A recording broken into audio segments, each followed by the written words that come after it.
Nakakalungkot lang po talagang isipin na maraming sasakyan na nabaha ang iikot talaga sa sirkulasyon ng buying and selling. Maraming mga first time car owners ang makakabili nito na malalaman lang nila after ng ilang buwan na ginagamit na nila yung sasakyan.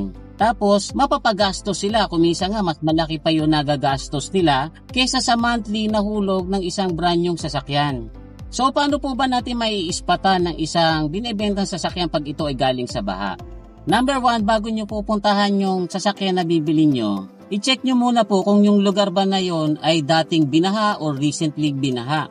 Pagkatapos pag nahando na po kayo, huwag po kayong mahihiyang amoy-amoyin yung mga carpet, yung mga upuan kasi dyan po dumidikit yung amoy ng tubig baha.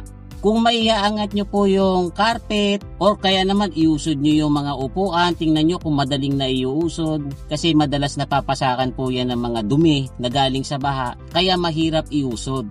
Tingnan nyo yung mga singit-singit kung mayroong mga lupa na alam nyong galing sa tubig baha.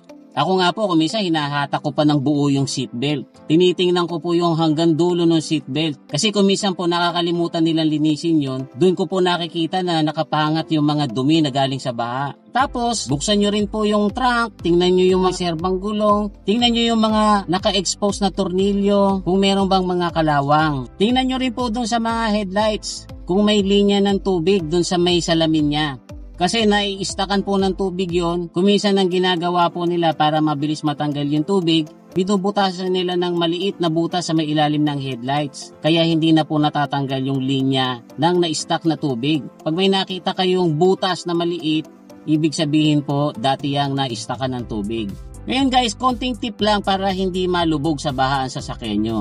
Ang una po, wag na kayong mag-attempt na lumusong sa baha. Kasi kuminsan yung baha, akala nyo mukhang mababaw lang, yung pala sa gitna malalim. Or kaya naman kuminsan sa gitna meron palang bukas na manhole. May stuck na kayo doon hanggang abutan kayo ng mataas na baha. Kung nakatira naman po kayo sa lugar na bahain, ugaliin nyo pong makinig ng balita para alam nyo kung padating na ang bagyo. Pwede nyo pong ilikas na muna yung sasakyan nyo sa mas mataas na lugar para siguradong hindi na po ito malulubog sa baha. Sabi nga, prevention is better than cure.